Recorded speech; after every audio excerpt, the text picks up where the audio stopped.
আমরা তো ক্ষমতা আসবে, আমি সে কথা বলছি না। এই দল আবার ঘুরে দাঁড়াবে। এই দল তো একটা নেই, এই দল তো মাটির সাথে সম্পর্কে দলের, এই বাংলাদেশের শব্দের সাথে সম্পর্কে দলের, জাতির পিতা বঙ্গবন্ধুর সাথে সম্পর্কে এই দলের। এরা কোনোদিন নিশ্চিহ্ন হবে না। মানুষ আমাদের নিষিদ্ধ ঘোষণা করুক, মানুষ বাংলাদেশের জনগণ আমাদের নিষিদ্ধ ঘোষণা করুক।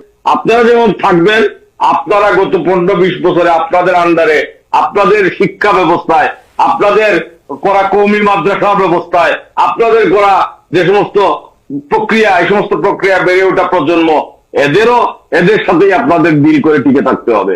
এবং এরা যে এখন আপনাদের জয়গান গায় না, এটাও আপনারা যতটা নিশ্চিতভাবে বুঝবেন, ততটাই আপনারা আগামী দিনে পথ চলাটা আপনাদের সহজ হবে।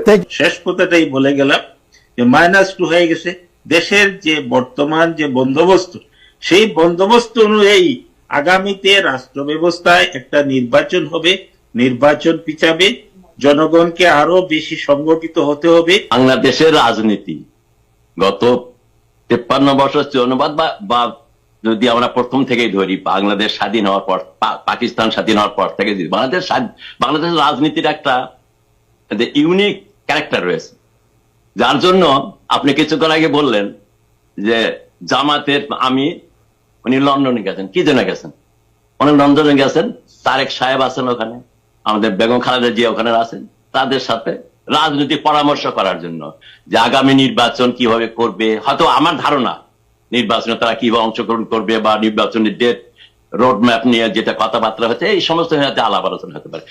আমি বলবো আমার দলের কথা, আমি ইঙ্গিতে দিলাম ইব্রাহিম ভাই, যেমনটি তারেক রহমান এবং খালেদা জিয়া ছাড়া বিএনপি কোনো সিদ্ধান্ত নিতে পারবে না, সেটাই স্বাভাবিক বর্তমান পরিস্থিতিতে, বর্তমান বাংলাদেশের পরিস্থিতি, বাংলাদেশের রাজনীতির ক্ষেত্রে।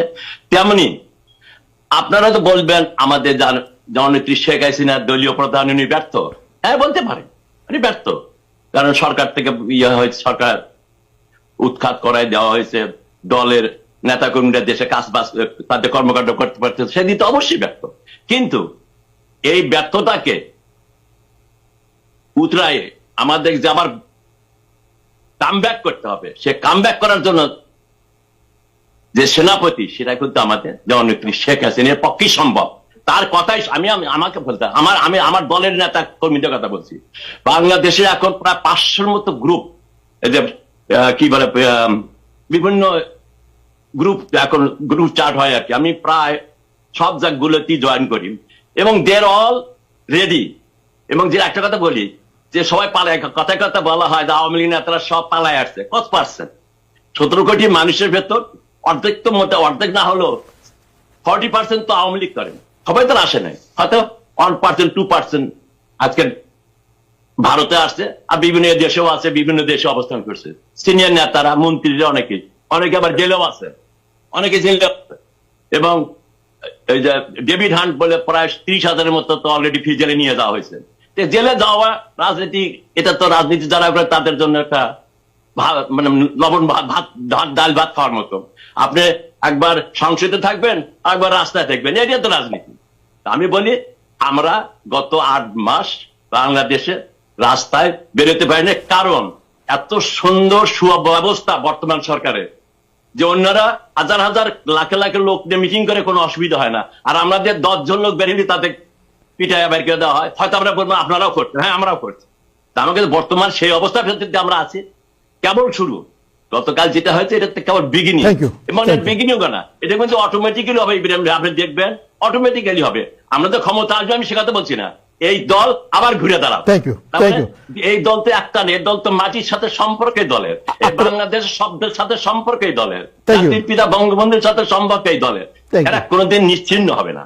আমি সেই কথা বলি, এদের বাদ দিয়ে কোনো কিছু করলেও হয়তো সাময়িক ভাবে চলবে। আমরা 15 বছর চালিয়েছে না, তারা হয়তো 5 বছর 10 বছর চালাবে, কিন্তু আমরা থাকবোই। আমাদের তার বাইরে দিতে পারবেন না, আমরা আমাদের কাজ চালিয়ে দেবো।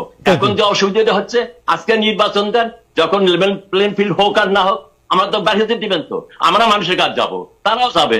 সেই সুযোগ যদি দেন, মানুষ সিদ্ধান্ত নিও, মানুষ আমাদের নিষিদ্ধ ঘোষণা করুক, মানুষ বাংলাদেশের জনগণ আমাদের নিষিদ্ধ ঘোষণা করুক। এই জন্য আমরা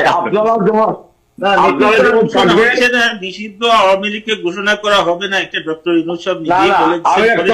সিদ্দিক ভাই যেমন বলছেন, সিদ্দিক ভাই বলছেন, যেমন বলছেন আপনারা যেমন থাকবেন, আপনারা গত 15-20 বছরে আপনাদের আন্ডারে, আপনাদের শিক্ষা ব্যবস্থায়, আপনাদের করা কওমি মাদ্রাসা ব্যবস্থায়, আপনাদের করা যে সমস্ত প্রক্রিয়া, এই সমস্ত প্রক্রিয়া বেড়ে ওঠা প্রজন্ম, এদের সাথেই আপনাদের ডিল করে টিকে থাকতে হবে। এবং এরা যে এখন আর আপনাদের জয়গান গায় না, এটাও আপনারা যতটা নিশ্চিতভাবে বুঝবেন, ততটাই আপনারা আগামী দিনে পথ চলাটা আপনাদের সহজ হবে। Thank you. আমরা একদম শেষে চলে এসেছি। আক্তার ভাই 1 মিনিটে যদি যোগ বিয়োগ করেন, জি প্লিজ। জি, আমার 1 মিনিটে খুব সংক্ষেপে কথা, আমি 2 শব্দ ব্যবহার করে শেষ করি সব সময়। আজকেও 2 শব্দ ব্যবহার করে শেষ করব। একটা হলো আপনার -2 হয়ে গেছে, এটা ঐতিহাসিকভাবে সত্য, আপনারা লিখে রাখেন। আমার তো শেষ বেলা, সাব ভাই বোধহয় আমার চেয়ে সমান বয়সী হব, আপনাদের সবার বয়সে আমি বয়োজ্যেষ্ঠ। শেষ কথাটাই বলে গেলাম যে -2 হয়ে গেছে। দেশের যে বর্তমান যে বন্দোবস্ত, সেই বন্দোবস্ত অনুযায়ী আগামীতে রাষ্ট্র ব্যবস্থায় একটা নির্বাচন হবে, নির্বাচন পিছাবে, জনগণকে আরো বেশি সংগঠিত হতে হবে এবং নতুন ব্যবস্থাপনায় নতুন রাজনীতির উদ্বেগ ঘটবে। এবং সেই আশাই এই যে সংস্কার, আপনারা কেউ তো এই কথাটা বললেন না, সিদ্দিক ভাই বললেন না, আপনি কি মনে করেন যে সংস্কার ছাড়া নির্বাচন হবে বাংলাদেশে? কেউ কি মনে করেন সংস্কার ছাড়া বাংলাদেশে নির্বাচন হলে কি হবে? এই সংস্কারটা আমি ভালোভাবে বুঝি না। সংস্কার তো 1 মিনিটে আমি ভালোভাবে বুঝি না। সংস্কারটা হচ্ছে এটা কিন্তু চলমান, এটা কিন্তু একটা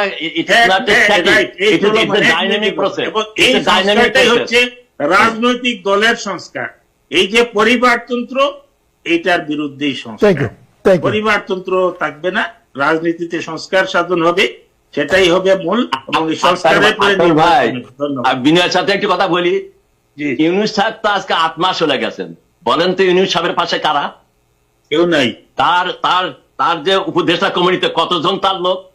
কেউ নাই, কিন্তু জনগণ আছে, জনগণ আছে, তার যারা নিয়োগ কর্তা তারা আছে। Thank you. আমরা একদম শেষে চলে এসেছি। উনি অন্যায় করেননি কিছু। নির্বাচনী সরকার আমরা দেখছি ভাই, 15 বছর তো আপনারা ছিলেন। এর আগে হাওয়া ভবন ছিল আরো বোধহয় 2 টার্মে 10 বছর। তো এইগুলা তো আমরা দেখছি, এই হাওয়া ভবন সুন্দরবনের নির্বাচিত রাজনীতি আমরা দেখছি। এখন আমরা অনির্বাচিত জনগণের সরকার। শাহাব ভাই আপনার একটু শেয়ার শুনতে চাই। জি, একদম শেষ করবো 1 মিনিটে। জি শাহাব ভাই। আমি যদি আপনাদের এই বাংলাদেশ পলিটিক্স বলতে চাই না, কিন্তু আমি একটা ঘটনা বলতে পারি। আমি ক্যালিফোর্নিয়া থেকে আসতেছিলাম, আমার পাশে একজন আমেরিকান ভদ্রলোক বসেছিল। সে কথায় প্রায় 20 বছর আগের কথা হবে আর কি। ইসের কথা, সে সাধারণত লেদার ব্যবসা করে আমেরিকাতে, তাদের অনেক একটা চেইন স্টোরে সে একটা বড় অফিসার, ম্যানেজার। সে আমাকে বলতেছিল তখনই, তোমাদের দেশে অনেক সম্ভাবনা আছে লেদার ফিল্ডে, কিন্তু যতদিন না পর্যন্ত তোমাদের এই 2 দলের নেত্রী বলেন, নেতা বলেন, এরা যতদিন না পর্যন্ত একসঙ্গে অথবা না করবে, ততদিন পর্যন্ত তোমাদের লেদার ইন্ডাস্ট্রি কোনোদিনই উন্নতি হবে না। এটা কিন্তু বাংলাদেশে যারাই বিদেশি ব্যবসা করছে সেটা আপনারা দেখতে পারছেন। এমনকি আমাদের বিল ক্লিন্টনও কিন্তু একই কথা বলছে। তাই সেই দিক থেকে আমাদের দেখা উচিত, এখন যারা পলিটিক্স করতেছে এই ধরনের সতীন বিরোধী পলিটিক্স না করা উচিত বাংলাদেশে।